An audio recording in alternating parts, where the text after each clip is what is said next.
In the previous lesson, we retired an asset because we sold the machine, and now we want to check the consequence of this in the asset values. So let's open the general reporting and let's start this app.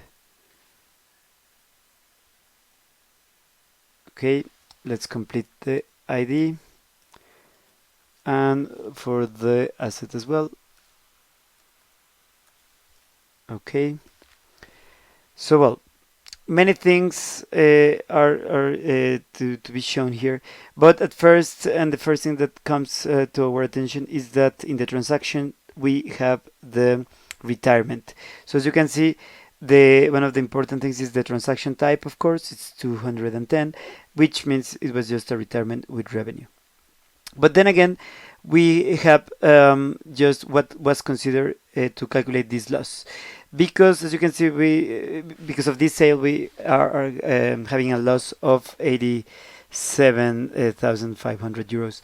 So where is this coming from? Well, first, to really understand, we have to remember that this asset was not the acquisition was not posted for the first day of this year. So we have to go back to the previous year, and it was the first day of the previous year that we posted the the acquisition of this asset for 120,000 euros. So well, because the asset was activated last year, and just because we used the asset all last year, the depreciation for the first year was 15,000. Okay, and we sold the asset, but we still had the asset for some time in 2021. So let's well, here we have the depreciation for each month of last year, but we can just come here and now show for 2021 that we have only up until June, right? Because we sold this in July. If we go back to 2020, we see the full year, of course, up to December. But if we come 2021, we have only depreciation up until June. So, well, the point here is that if you remember, we had depreciation for 15,000 from the last year, and this year we also have depreciation, of course, just of 7,500.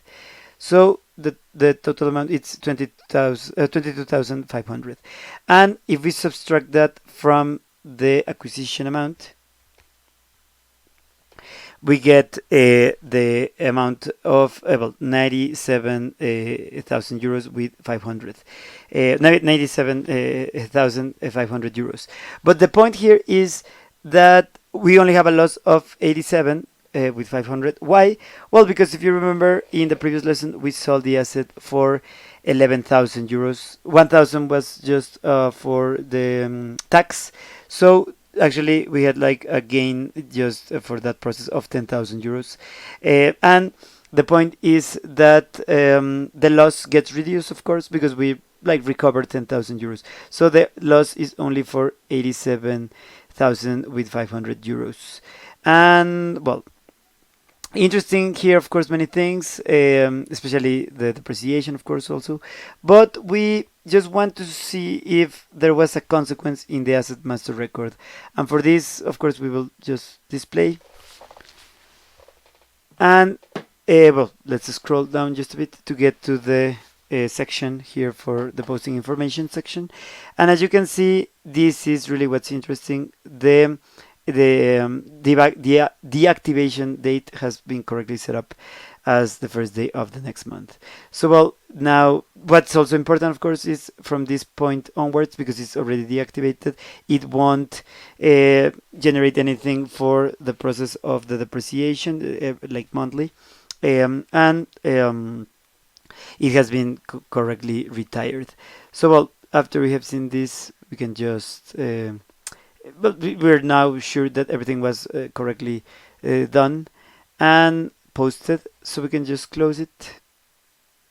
And that's pretty much it for this lesson, but we want to thank you as always for your attention.